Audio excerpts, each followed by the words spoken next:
morning, everybody. My name is Nancy, and I'm here at MemoryLane Care Center. And today we're going to do a program on dogs. I'm going to be reading a story called "A Dog from Faith," and I wanted to start out with a little bit of poetry regarding dogs and the dog days of summer. For the past few weeks, the term "dog days" has crept into our conversation. According to Wikipedia, dog days it occurs between July 3rd and August 15th. They are the hot, sultry days of summer following the rise of Sirius, the dog star, the brightest star in the constellation Canis Major. Sirius in Greek and Roman astrology is associated with heat, drought, sudden thunderstorms, lethargy, fever, mad dogs, and bad luck. They are considered to be the hottest, most uncomfortable part of the summer in the Northern Hemisphere. We in Northwest Ohio can attest to this with the recent stretches of temps in the 90s. Heat indexes even higher and predictions of more to come. Bad luck indeed. Our canine friends feel all this most acutely. Dog star, Canis Major, canine. You see the connection? Fortunately, for many catered to, doted upon, and completely spoiled house pets, these days are not insufferable. Savvy hounds know how to work the room. A lolling pink tongue hanging slantwise out of a drooling mouth will result in a bowl of water or perhaps a ride in the car. Wind-flattened dog faces are often seen hanging out of car windows at drive-through ice cream parlors on especially hot days. Tolerance is shown when backyard shade gardens are dug up, hostas and ferns displaced by trenches of fresh, moist earth to cool reclining canine forms. Nothing too good for our furry friends. Here are 3 poems to help us get through the trying days ahead. The first recalls the origin of the dog days. The second, how most of our dogs regard themselves. And the last, perhaps what causes their yips and twitches when asleep. Going back to their roots, perhaps? So here's a Greek poem from the Iliad by Homer.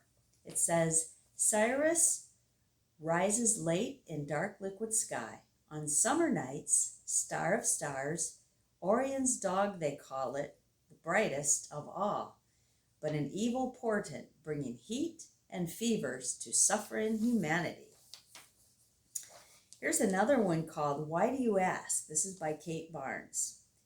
I can't make any story about my life tonight. The house is like an overturned wastebasket. The radio is predicting more rain. I ask my dog to tell me a story, and she never hesitates. Once upon a time, she says, a woman lived with a simply wonderful dog. And then she stops talking. Is that all? I ask her. Yes, she says. Why do you ask? Isn't it enough? And then the third one is called Lone Dog, and it's by Irene Rutherford McLeod. I'm a lean dog, a keen dog, a wild dog, and lone. I'm a rough dog, a tough dog, hunting on my own. I'm a bad dog, a mad dog, teasing silly sheep. I love to sit and bay the moon to keep fat souls from sleep. I'll never be a lap dog, licking dirty feet. A sleek dog, meek dog, cringing for my meat. Not for me, the fireside, the well-filled plate, but shut door and sharp stone and cuff and kick and hate. Not for me, the other dogs running by my side. Some have run a short while, but none of them would bide. Oh, mine is still the lone trail, the hard trail, the best. Wide wind and wild stars and hunger of the quest. So there's a few poems about dogs. Now I have a story that I want to read, and it's called A Dog from Faith. And I'm going to show you a picture here. There is Faith. In this story, a couple moves to South Dakota to enjoy the quiet life of the country. However, when a mysterious dog follows them all around town, they find they have to ask themselves whether the dog's mysterious appearances are coincidence or something more profound. So this is called The Dog from Faith. With their 2 kids all grown up and married, and with grandkids on the way, this was supposed to be the time for retirement. But retirement isn't what it used to be. So Jeff and Linda packed up their things and they moved. Not south to Florida or Arizona, but north to South Dakota. While Jeff and Linda both would admit to preferring warmer weather, neither of them minded more years of work. In South Dakota, doctors were few and far between. So a married couple of experienced doctors who both made house calls, no less, was a boon for any city lucky enough to land them. Faith, that was the name of the city that they chose. It was a quiet cowboy town where people spent their days tending cattle and sheep. Maybe the locals would have preferred a couple of veterinarians to move in, but they soon came to appreciate Jeff and Linda's dedication to medicine. Chicken pox, snake bites, fevers, arthritis, and broken bones. Jeff and Linda did it all, often seeing patients in the comfort of their own beds. The couple did their best to look the part of South Dakotans. They bought a little ranch house that had been recently built as someone else's dream home, until those other people decided to go up and move to Arizona. Jeff traded in his Lincoln for a diesel pickup.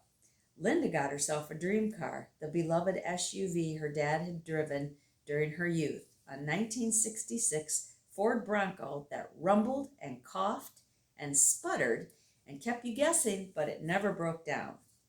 They each even bought a pair of cowboy boots, but Jeff's pair so irritated his Achilles that he switched back to loafers. Linda, however, liked her so much that she often woke up with hers still on her feet, after collapsing into bed after a long day of work. Their kids thought they were crazy, and maybe they were, but their new life suited them. They marveled at the wide open country spread all around their new home. The novelty of seeing a herd of antelope on their land, or a family of prairie dogs peeking out from their burrows, never failed to amuse. The best days were warm and sunny, a blue dome of sky overhead that surely stretched halfway around the world. On the worst days, with Jeff paying a call out west and Linda paying a call out east, that big sky separated them. With no cell phone reception for miles around, their only connection was a long, lonely stretch of road. But those days were few, so they got cheerily on and shared stories with their neighbors over coffee. They kept in touch with their kids, and they grew in their love for each other. One morning brought a beautiful pale sky the color of a halo. The sun shone brightly through the curtains. Insects buzzed. The cottonwood tree in front of their house shook its branches and rattled its leaves in the breeze. Yet Linda, just starting to stir herself awake, smelled something hot, damp, and foul. When she opened her eyes, she yelped and she jumped out onto her feet, still in her boots, in bed. She searched for her husband, but the bed was empty. She dared not yell, but she couldn't help herself. "Jeff! Jeff!" she cried. "There's a wolf in here! Help!" If it was a wolf, then it was the happiest, most easygoing wolf the world had ever seen. Not to mention, there are no wolves in South Dakota. But one could hardly blame Linda for her fright. A beast sat at her bedside. Everything about it was big. It stood surprisingly tall. Its hair was shaggy. Its paws were the size of softballs. It smiled a dopey grin with a long, slobbering tongue that hung straight out of its mouth, in front of its mouth. It didn't bark or growl or do anything except stare at Linda, who was now standing atop her bed with a rather amused look on its face. It blinked its eyes, it wagged its tail. Maybe she should have been scared, but Linda's instincts told her differently. When she finally climbed down to sit on the edge of the bed, the dog lay down and rolled over, begging for a pat on its tummy. Linda shook her head in disbelief. When Jeff finally appeared at the door in his bathrobe, holding a mug of coffee, he saw his wife on her knees on the floor, scratching the beast's belly with both hands. What the? He was so surprised he could not find the words to finish his sentence. Linda looked up. "Didn't you hear me screaming?" she asked. "Did you get yourself a cup of coffee before or after I yelled that there was a wolf in the bedroom?" "That's not a wolf," Jeff said, putting on his glasses for a better look. "It's bigger than a wolf." "Well, whatever it has no tags." Linda stood up and she walked out of the room to get herself some coffee. The animal rolled onto its feet and plodded after her. Jeff stepped aside to let the beast pass by. "Where did it come from?" "How should I know?" Linda said. She filled her mug and she sat down at the dining room table. The animal put its head in her lap. She stroked its muzzle. "I woke up and it was an inch away from my face, breathing its doggy breath right into my nose." "You didn't leave the door open last night or see it in the house this morning?" Jeff smiled a wry smile. "Yes, sure, you caught me. I not only left the door open last night, but I put a nice juicy steak under your pillow. I figured a wolf is better than an alarm clock at getting you out of bed." "No, of course I didn't see it." "You're sure?" Linda asked.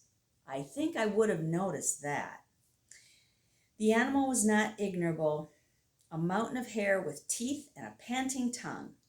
Linda took its face in her hands and looked right into its eyes. She spoke to it. "Well, we'll have to take you into town and see if you belong to anyone. You are a dog, aren't you?" Jeff scratched his beard. He said, "Not any breed I've ever seen." Then the phone rang, and it was their daughter. Linda told her the entire adventure of the morning. Linda and Jeff agreed that it must be a dog. What else could it be? It was so docile and sweet, and like most any other dog, it loved riding in the back of the pickup truck for the drive into downtown Faith. There was only one place to go if you wanted to find or share news, and that was the cafe at the Branding Iron Inn. Most everybody passed through there over the course of a day, and in a small town such as Faith, it was inevitable that everybody knew what everybody else was up to. As luck would have it, Dr. Mercer, the local veterinarian, was finishing up a crossword puzzle over a cinnamon roll. He gladly agreed to look at the animal. All it took was one glance for him to know that he had never seen it before, either in his office or anywhere else. The good news, it was a dog, a girl, and she was healthy too. It must be part Irish Wolfhound, he guessed. That's the biggest breed there is. Bigger than St. Bernards, bigger than Great Danes, that same dirty gray color. Name states the obvious. They're from Ireland and they're hunted wolves. What else is in there? Maybe she's part Leonberger, maybe part Caucasian mountain dog. That's a Russian dog. You see some of those around here, and they're good guards for sheep. I'm just throwing out the biggest breeds I can think of. Jeff and Linda had never heard of any of those dog breeds. Jeff asked, "Are you sure you've never seen this dog before? I was thinking that it may have belonged to the previous owners of our house. Why else would it have showed up there? How else could it have gotten in? Maybe it knows a special way into the house."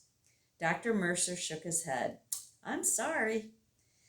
So Linda and Jeff looked at each other. They had both hoped Dr. Mercer would provide an easy answer, that he would know the owner who would then come and take the dog home. But now what? Dr. Mercer seemed to read their minds. He said, "If you want, I can take her back into my office. I can feed her, I can check her out, I can keep her overnight, and make a couple of calls around to see if anybody knows who she belongs to. A dog as unique as this, someone has got to recognize her." Linda gushed with relief. "Oh, would you? That would be so great. A big help. I'd take her myself, but I have a house call to make out east, and Jeff won't be home until late tonight." Sure, Dr. Mercer nodded his head. "Maybe I'll even run a genealogical test, see what breeds are in there." "You can do that?" Jeff asked. "Of course," Dr. Mercer smiled. He wished them a pleasant goodbye and drove away with the dog that watched Linda and Jeff from the back of his truck. The couple felt satisfied that they had done good and charitable work for whomever owned the dog. They thought they'd never see her again. It was well past dark when Jeff returned home. He knew that Linda would be home even after that, even later than he, and he sulked because he was on his own for dinner. It was dark. Out in the country, the only lights were the stars overhead, and tonight they competed with the clouds that rolled in from the west. Jeff stepped slowly from the driveway to the front door, careful not to trip. He fumbled for his house keys, and he slid it into the lock. Then he froze. Beyond the door, he heard laughter. Not cheerful laughter, but something more sinister. He stood on his tiptoes, and he peered through the windows. He saw the beam of a flashlight cutting through the darkness of the foyer. There were more noises, louder noises. It sounded like furniture sliding across the floor. Jeff's heart sank. He was being robbed. Jeff thought quickly. He needed to call 911, but he couldn't get to a phone inside without being caught by the robbers. What about his cell phone? The only part of his house where he had faithful cell phone reception was on the top floor, in his bedroom, near the window that looked out on the cottonwood tree. Maybe he should just drive away and phone from a neighbor's house. The closest neighbor was at least 5 miles away, and would the sound of his truck scare the robbers? Would they leave only to come back? The thought of the robbers escaping only to return again was horrifying, and besides, if Jeff left, would Linda come home to find robbers still inside? One thing it was certain, Jeff needed to call the police and make sure that help was on the way. He had an idea.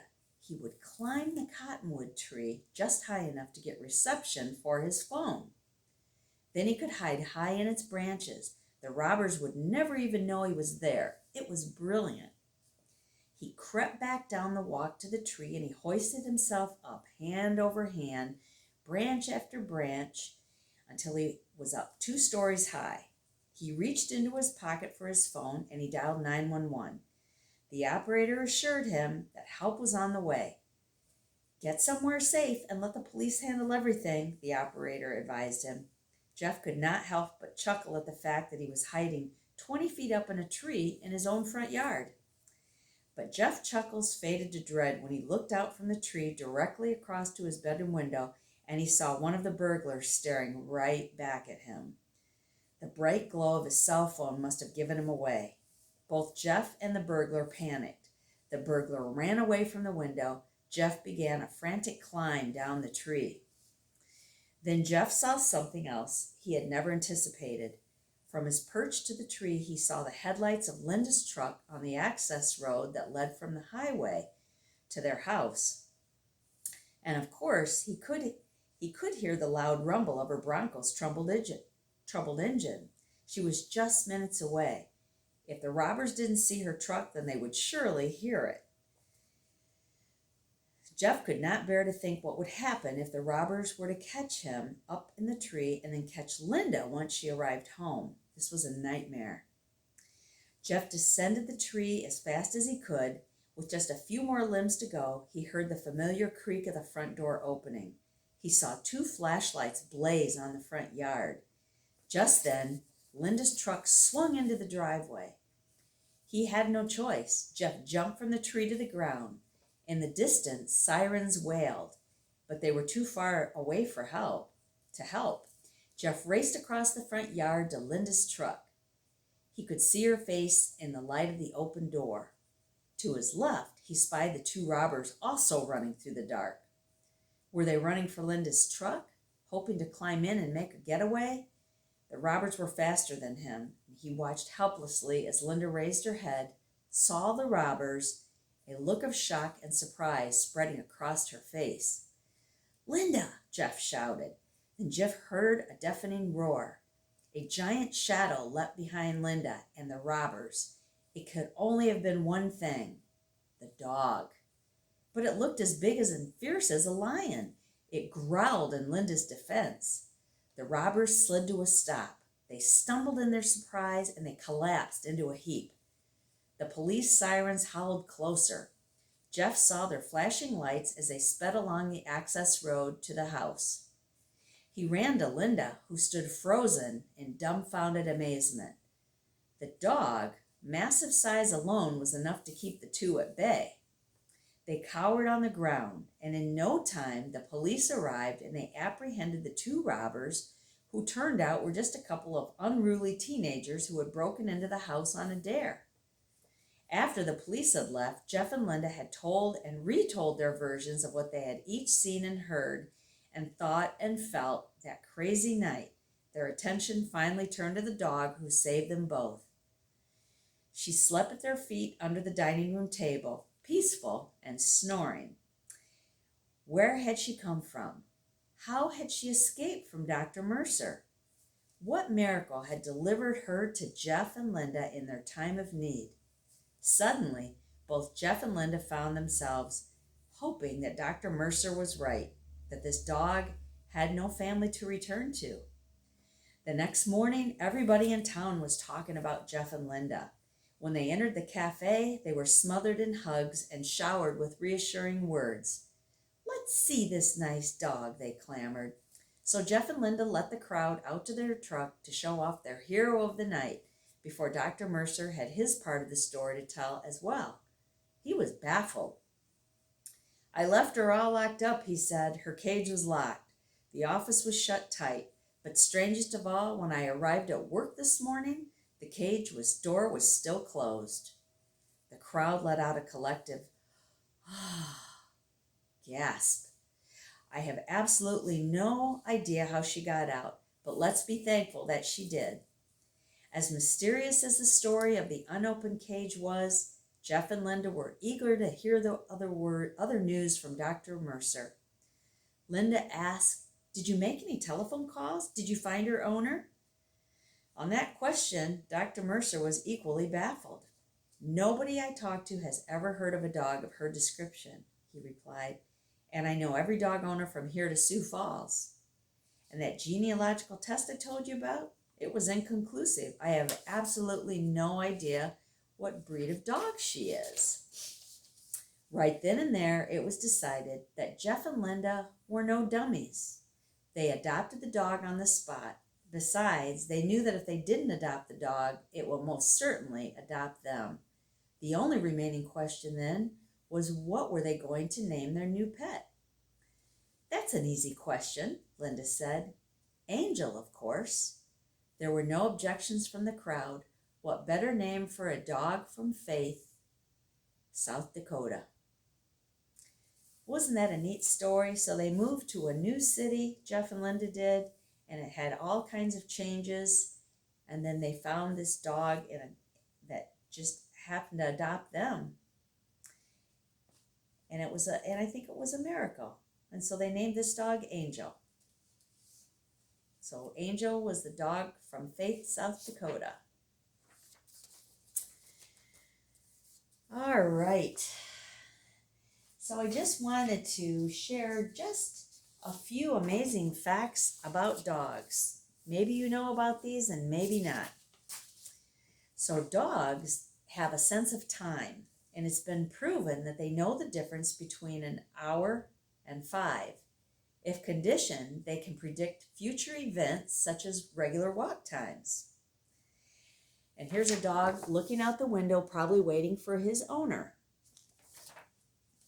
Here's another one. Your dog is as smart as a 2-year-old.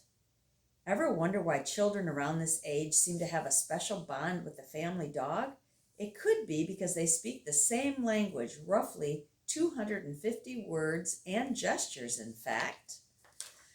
And here's another picture, the dog with the baby. Here's another fact.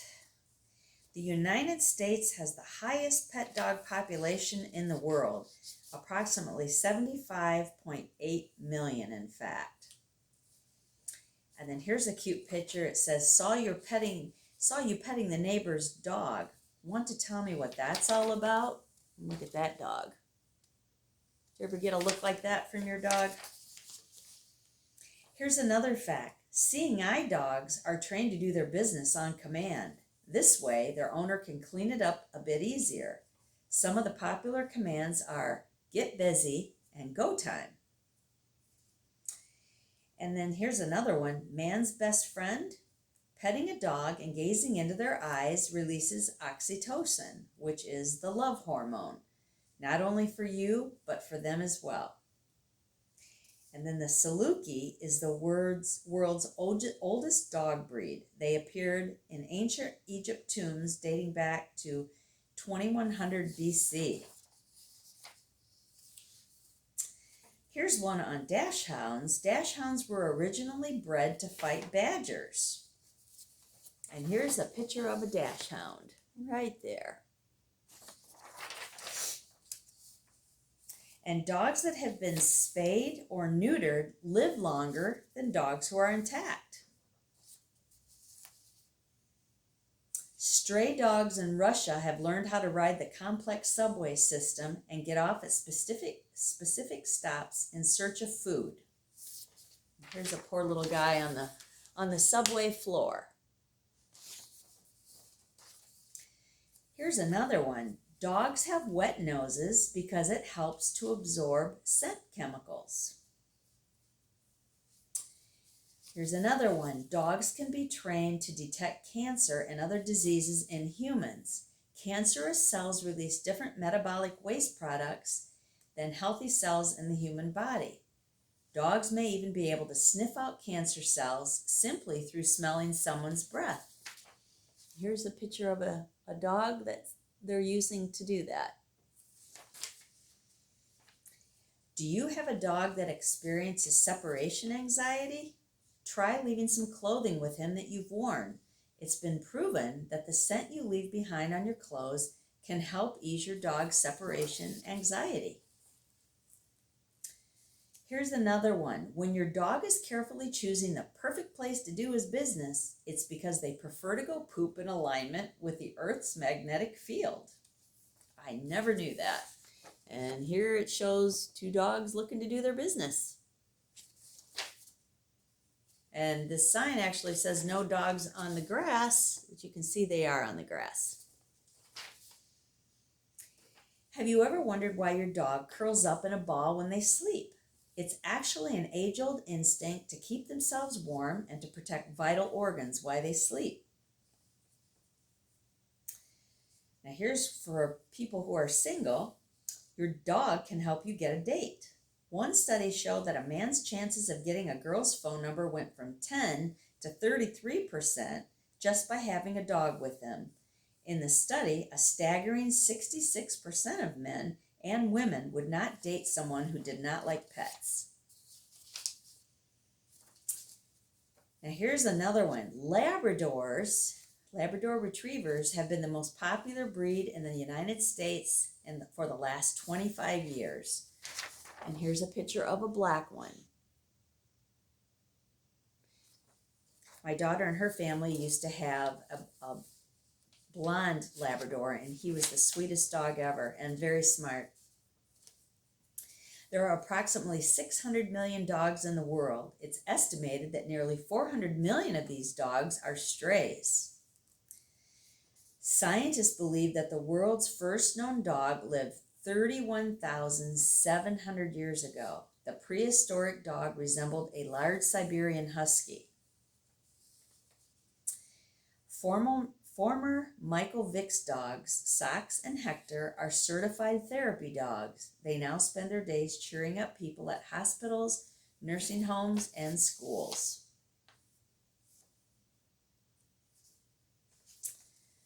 Spiked collars were originally fashioned in ancient Greece to protect dogs' throats from wolf attacks. And I actually have a picture of one here. Might be hard to see. You can see the spikes.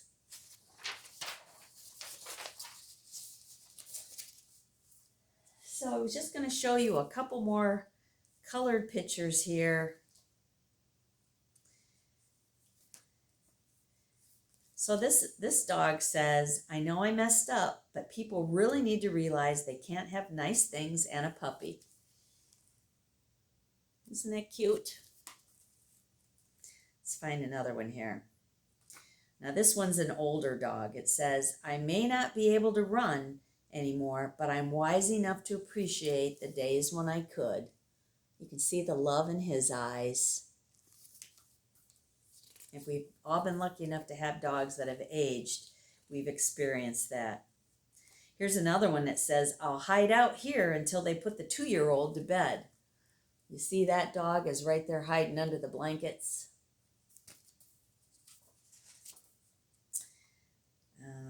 Here's another one. This dog says, I have to walk her twice a day. She thinks she's taking him for a walk. He thinks he's taking her for a walk. All right. This one says, blondes do have more fun. There's the dog with its head out the window. Yeah, we'll find a couple more here. Here's one that says, I'm only waiting tables until I get a call back from Animal Planet, which should be any day now.